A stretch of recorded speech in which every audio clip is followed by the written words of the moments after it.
Night అయితే ఇంకా full DJ పెట్టేసి ఫుల్ అందరూ డ్యాన్స్ వేస్తూ ఉన్నారనమాట.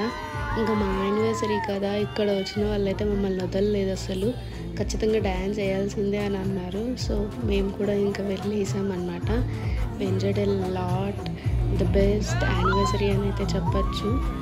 చాలా బాగుంది అనమాట, చాలా బాగా ఎంజాయ్ చేసాము. It was in the middle of night, అంటే లేట్ నైట్ అరౌండ్ 2 o'clock అలా అనుకుంటాను. చాలా బాగా అయితే ఎంజాయ్ చేసాము.